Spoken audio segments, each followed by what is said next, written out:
देशको अहिलेको अवस्थालाई हेरेर काम गरिदिनुहोस्। काम चाहिएको छ, सेवा चाहिएको, प्रभावकारी सेवा चाहिएको छ। कसैप्रति हाम्रो पूर्वाग्रही भएर मैले काम गर्ने छैन।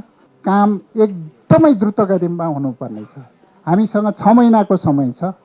6 महिनाको समय भनेको त्यतिकै जान्छ, तर हामी धेरै डिसिजनहरू फास्ट ट्र्याकमा, हामीलाई समय छैन। अब 24 घन्टामा तपाईँहरू 18 घन्टा खट्नुपर्छ।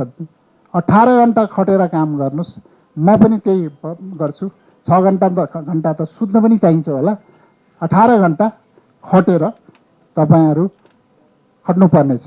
मैले 3टा मन्त्रालय सम्हाल्दै गर्दाखेरि मैले कति खट्नुपर्छ मलाई पनि थाहा छैन, तर तपाईँहरूले सहयोग गर्नुहुन्छ भन्ने मलाई लाग्छ। टिम वर्क, मन्त्रालयहरूको टिम बन्छ। मैले मात्रै हेर्ने होइन, त्यो टिमले काम गर्नुपर्छ। म 24 घन्टा भन्दैन, 18 घन्टा सबैले काम गर्नुपर्छ।